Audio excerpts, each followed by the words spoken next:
Well, welcome to what we are now calling at the Refuge Mental Health Monthly. We're going to experiment with what it looks like to just pace out when some of these mental health reflections are after 2 full seasons each week, beginning with around April, right when coronavirus hit. And our whole hope was just to create little areas of encouragement with therapists, life coaches, spiritual directors, people who journey with people in hard places, just to help us last. And now we're 7 months in, people, 7 months. And we are into kind of the next chapter. And so we're really happy to be together again. And we're circling all the way back around with our very first guest. And that is our dear friend, Phyllis Mathis, who is just so core to so much of our learning and growth at the Refuge community, and just me personally over many, many years. Just a wise voice that helps ground and get some tools, and is also in the trenches flailing around like all of us, which is really helpful. And that is comforting. And so her humanity really matters. And so today, my friend Joe Rainey from the Refuge and Mindful Member Care, we're just kind of here to facilitate a conversation that we hope will somehow help as we kind of go into the next place of fall and this stage that we're in a huge global shift, cultural shift, human shift that's taking its toll.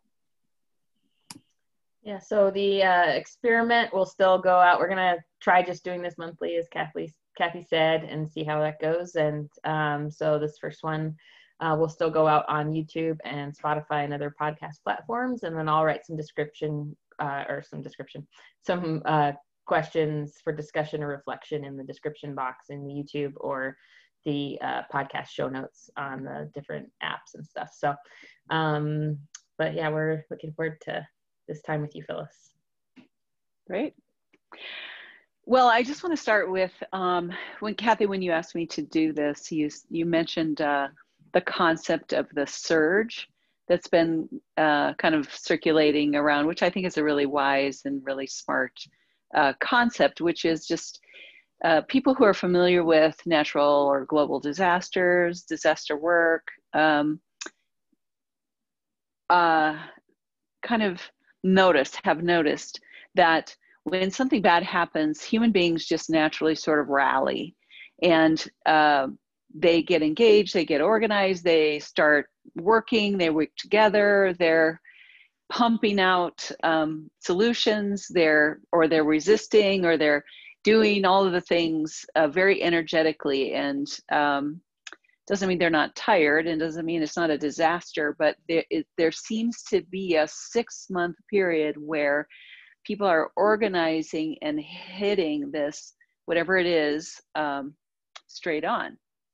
And then after about 6 months, there seems to be some kind of wall that they hit, where all the reserves are already spent. Like they came up with their ideas, they gave it their all, they, did heroic measures, whatever.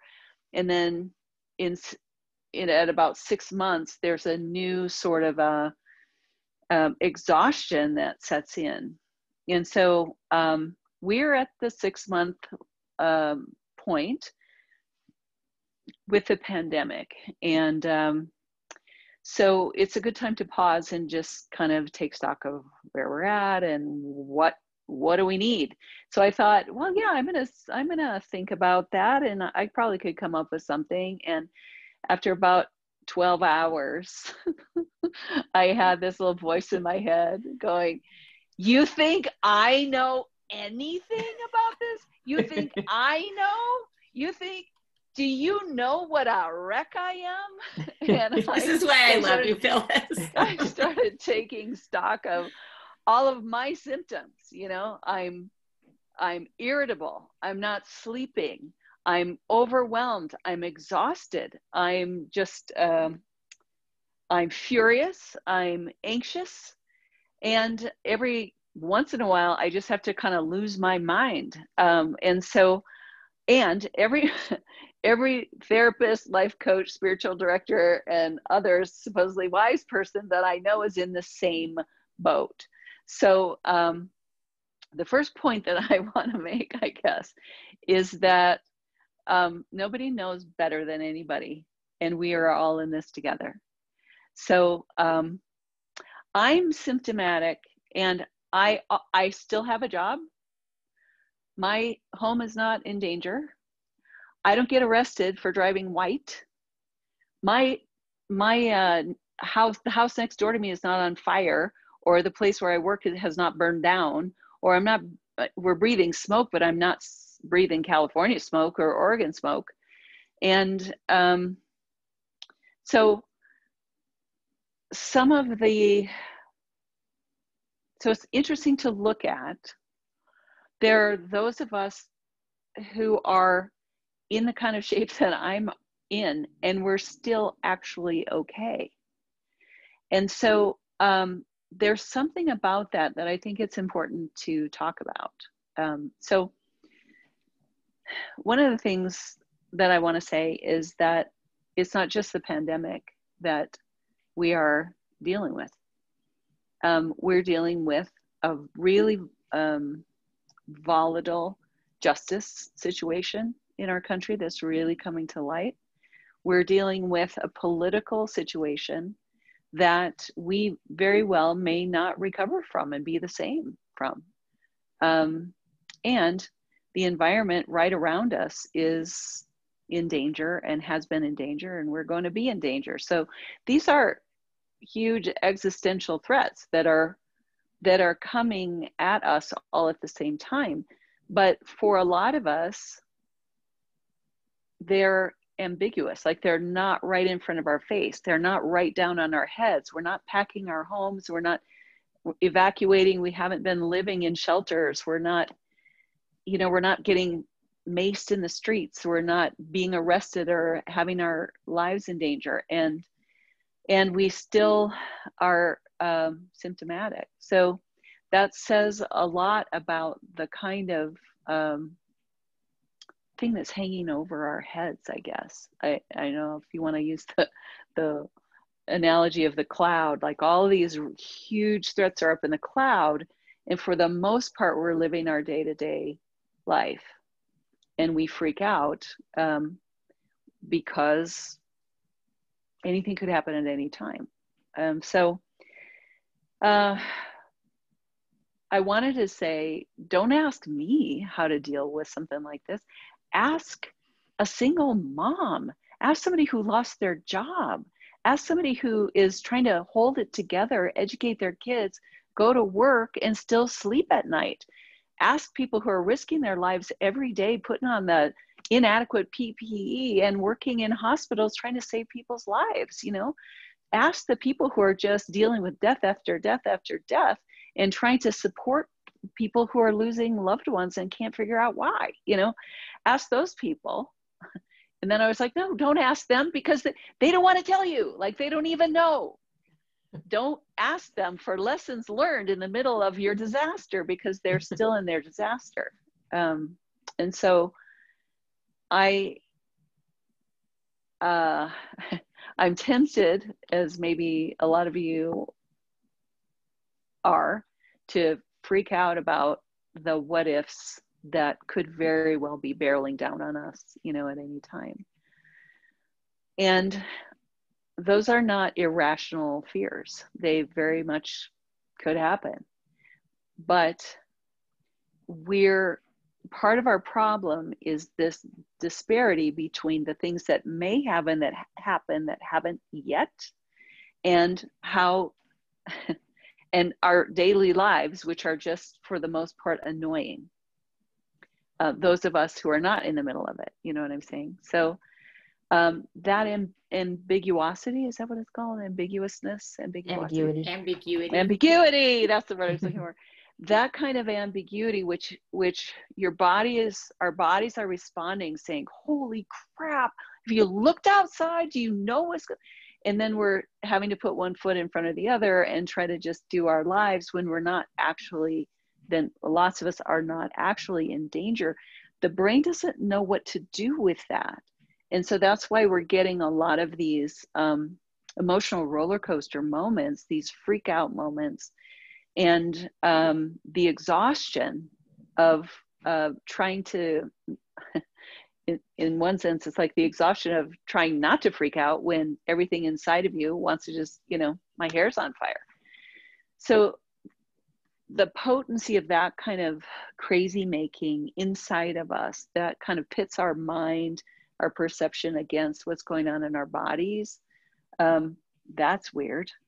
And then trying to watch the catastrophes that are happening every single day on social media or on the news or whatever, it has an extra special weird thing about it. And it has a kind of powerlessness that goes with it because they're not actually happening directly to us in this moment. Okay, so that's a weird kind of anxiety, and it feeds the anxiety because there's some mechanism in our head that says that is trying to prevent it, that's trying to come up with 27,000 schemes to make sure we have in our back pocket in case this happens or that happens, or if we're going to be okay or not okay. And so in ambiguity, the anxious mind just goes nuts, and it's trying to offer us solutions, or it's trying to scare us to death, or it's trying to create, I like to call it gazing into the crystal ball from hell, because you've got 150 things that could go wrong, and they all start with the words, what if? What if? What if I lose my job? What if I can't see my friends? What if we can't breathe the air? What if Trump gets elected again? What if we lose our democracy? It's not that these are not real threats, it's just they're not here now.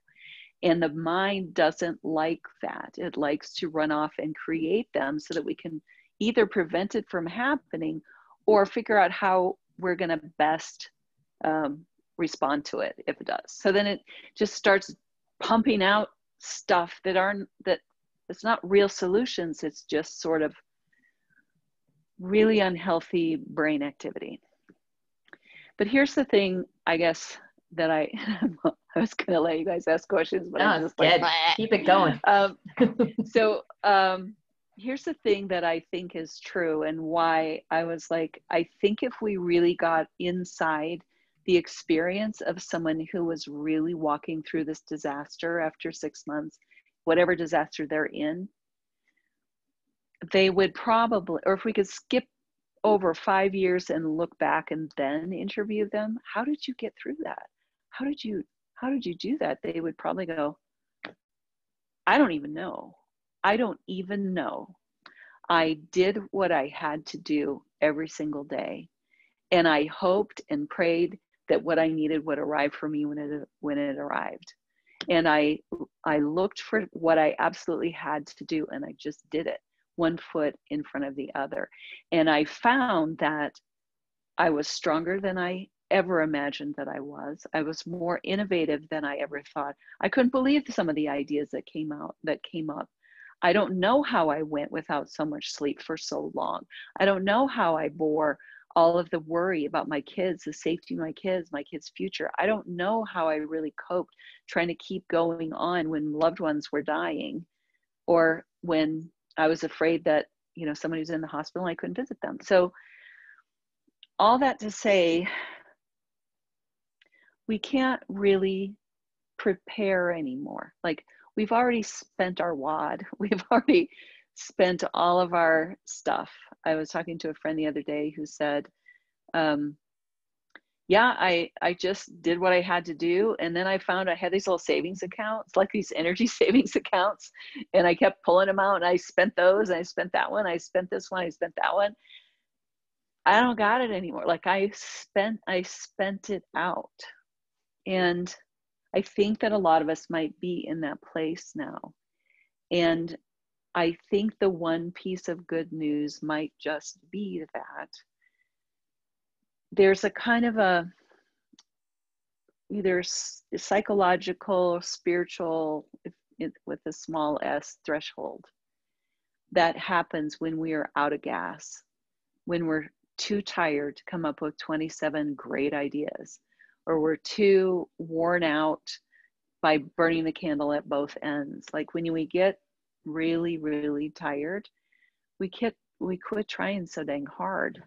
And then we just do what we have to do. And then I have this hope and this feeling that another little basement compartment opens up, you know, of kind of deeply held spiritual reserves that you don't know you have, or that are being manufactured in the moment as you're walking forward, you know?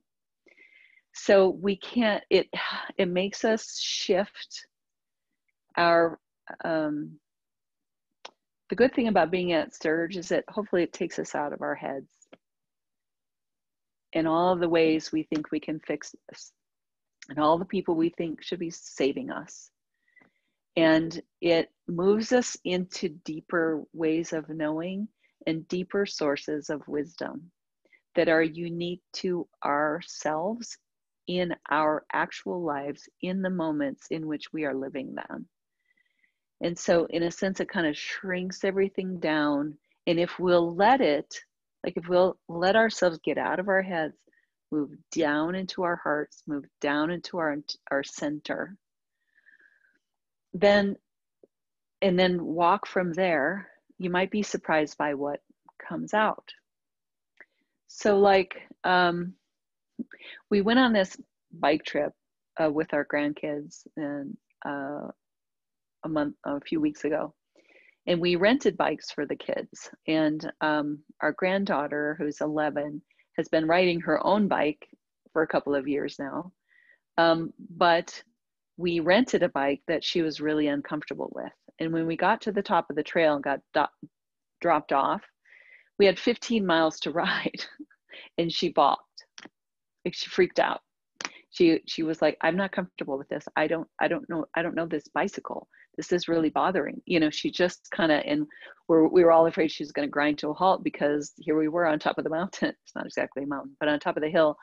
And she couldn't go any further. And I remember saying to her, you know, Kayla, one thing I think is true is that your body knows how to ride that bike. Your body is going to figure it out as soon as you get on it and you start pedaling. You're going to find out that your body knows what it needs to do. It just doesn't bother to tell your brain about it. And I'm not sure that was any great revelation to her, but it was to me. It was like, I think where we're at now is that we have to have courage and trust that just because we're out of ideas doesn't mean there isn't another wave of goodness that will move through us into the next phase that we're going to be in.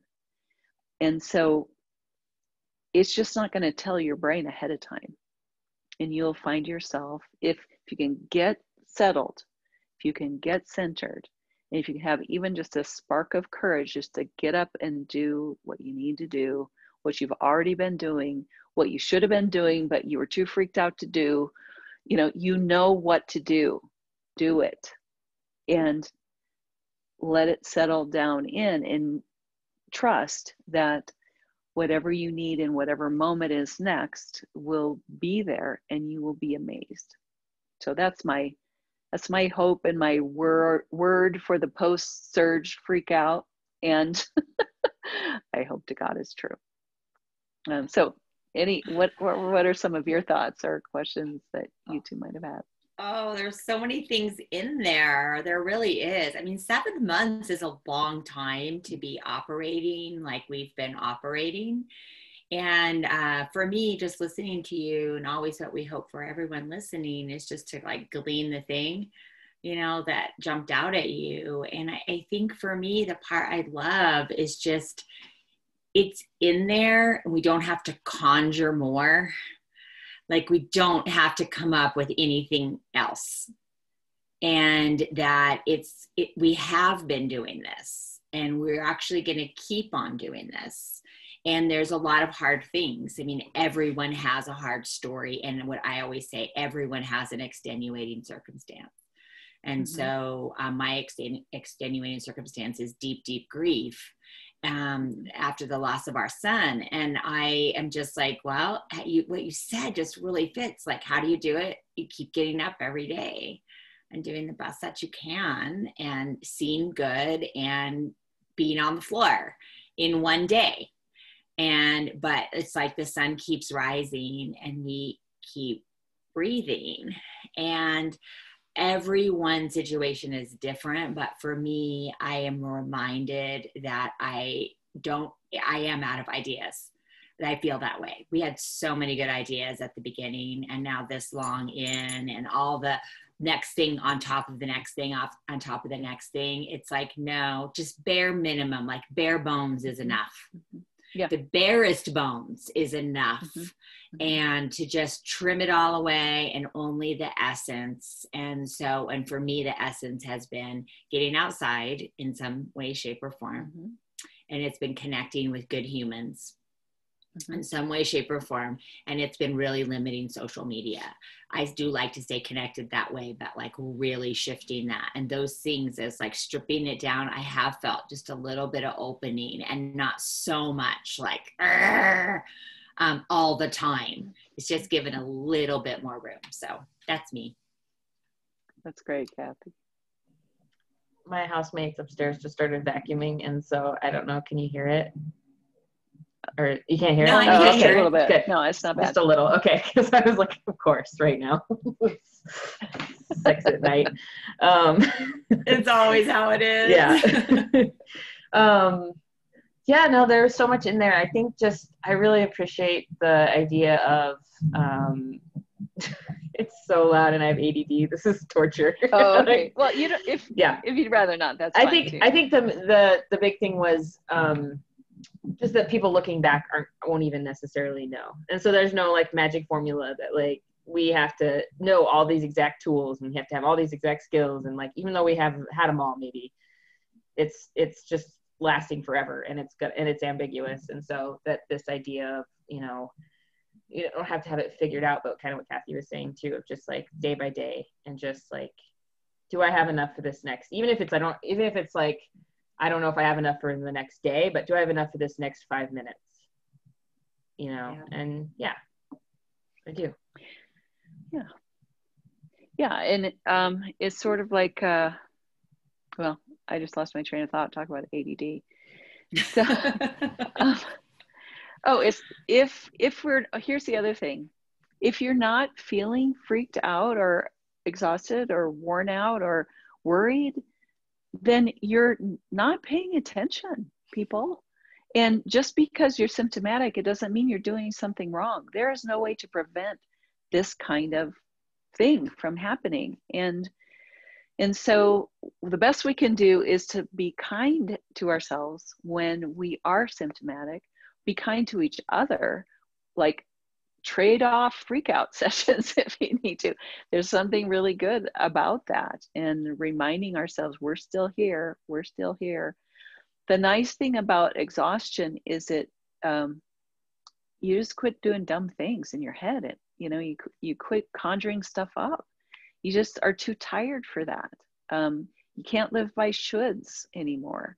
You can't be beating yourself up all that. Well, you can, but it gets too exhausting. So things start to drop off in this level, at this place. Things that have caught us up in the crazy brain or the swirl, they start to drop off because we're just too darn tired, or we can't muster the juice to care.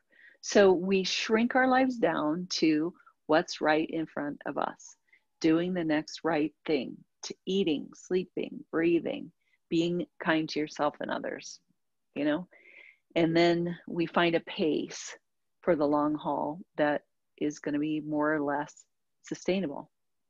And then we find those little pockets of beauty, and we find those little pockets of rest and respite and love and peace and gorgeousness. And they mean more to us in those moments, and we actually can kind of get the nutrients out of them better when we're done doing other stuff. that happens when we're anxious all the time. So it's not all bad to be at the end of the rope. There is life after the end of our rope. Yeah, I really like that reminder, because I think it's even a piece in all of these conversations, and we always tried to say it and we'll say it again. It's not about like figuring it out so that it all is easier. This is beyond us in all different ways. And it is because of the layers. So even if you're not experiencing something related to limited resources necessarily in this moment, you are experiencing all the division in the world and the onslaught of media and a daily news cycle that is scary. And, there's all these different things of how we're all intersecting with it. And to just remember so like all roads always lead back to the same things, staying present, letting know it doesn't need to be, fade away, doing the next best thing that we can. I love what you said, Joe, just for the next 5 minutes, like not for the next day, not for the next week. What can I do for the next 5 minutes? And then just really being gentle with ourselves. And just knowing, we're humans and we're going to feel weird things, and we can't like line it all up to have this be relief. And I think that we hate that. Mm-hmm. And we actually do want someone to tell us, here's exactly what we need to do. And then we want to do it, but then we're pissed at ourselves when we do it and then it doesn't work because those things actually never worked. And so, I think a more honest approach is really honoring our humanity and being gentle with ourselves and other people. We're all experiencing it. We're not all at the top of any game here. And I know from recovery work, that's usually a good place to be right-sized, not too big and not too small, just who we are. So that makes me think of that today too. Cool. So I that's all I got. That's probably all we need. Keep doing what you know to do. And if you haven't started doing it, start doing it.